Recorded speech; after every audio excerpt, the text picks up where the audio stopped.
Doctor Who, The Romans, the 12th story of the first Doctor, is written by Dennis Spooner and starring William Hartnell, William Russell, Jacqueline Hill and Maureen O'Brien. This is the last story Mervyn Pinfield produced, but he directed the Space Museum and Galaxy 4, well, some of it. So after the TARDIS team arrived at the side of the cliff and the TARDIS fall, they went to live in the top of luxury at Rome for a month. Vicky was obviously bored and disappointed when she wanted to see space and planets, but instead having to live in Rome for a month. So she does a bit of a shopping with Barbara, and a poor liar player gets killed by Ascaris. So Vicky and Barbara arrived back. As Ian tries to tell the Doctor about getting back to the TARDIS, kept talking over him on how much he enjoys being at Rome. So him and Vicky went off into the Rome and found a dead liar player and got discovered by Centurions. So the Doctor pretends to be Maximus Petulian, which is who that dead liar player is. The Doctor gets forced to continue the deception for the rest of his stay in Rome. Meanwhile, Barbara decides to mess Ian's hair up to fit in with his outfit and had a drink and enjoyed themselves.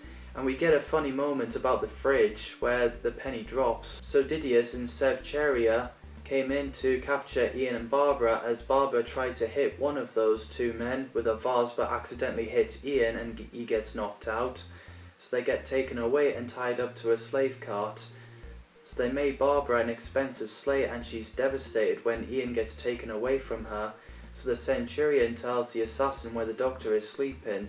So the assassin goes to the room where the Doctor is, and I gotta love William Hartnell's laugh.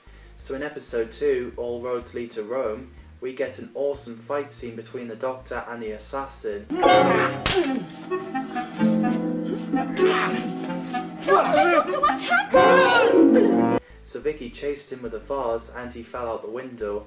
So the Doctor lets Vicky know that they are to stay there for another night and then go on to the Rome to meet Nero, but Vicky doesn't think it's a good idea. So Barbara gets thrown in jail and helping the woman who's coughing really badly and wasn't sure if she'll see Ian again. Meanwhile, Ian and all the slaves on the galley were pulling the oars and he's been there for 5 days, which must be well knackering. So Ian partners up with Delos and he plays dead so he can escape, but it didn't work, so the storm hits and the slaves were forced to row harder. So after the boat got sunk, Ian finds himself waking up on the land with Delos and they're both free.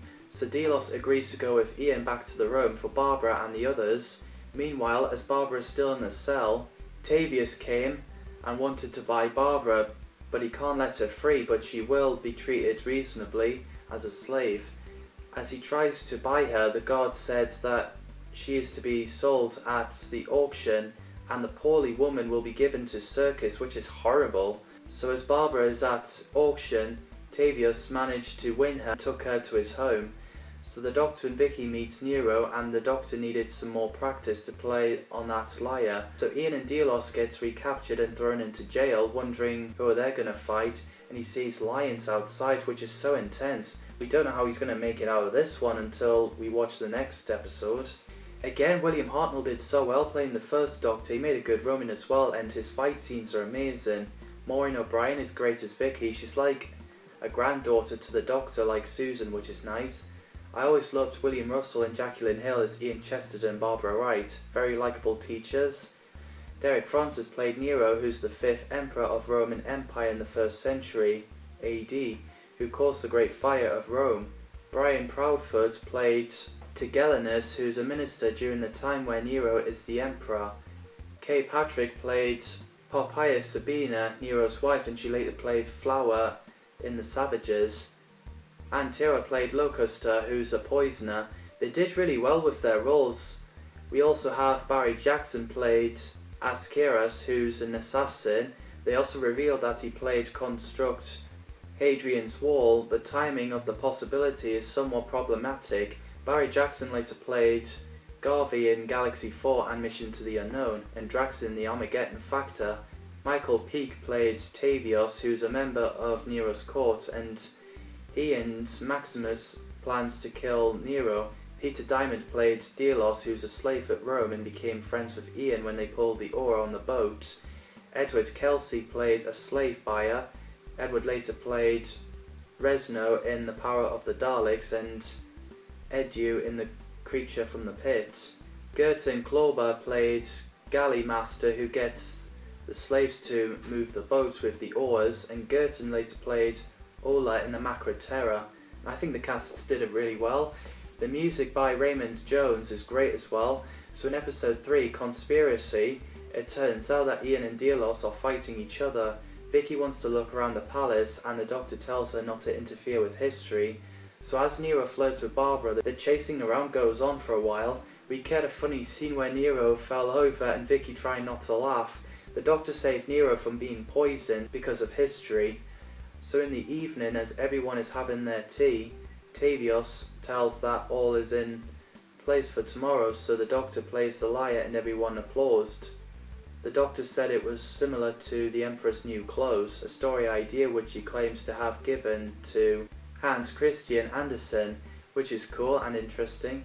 As Ian and Delos are fighting each other, I was hoping they'd go soft on each other. So Nero and Barbara watches Ian does a sword fight with Delos. William Russell again does an awesome sword fight. So Delos is about to cut Ian's head off, traitor, which leads to episode 4, Inferno. Not to be confused with John Pertwee's one. So Delos didn't cut Ian's head off, thankfully, and he turns on Nero, so we get a nice fight scene. So Ian and Delos got away and Nero stabbed one of his soldiers because he didn't fight good enough.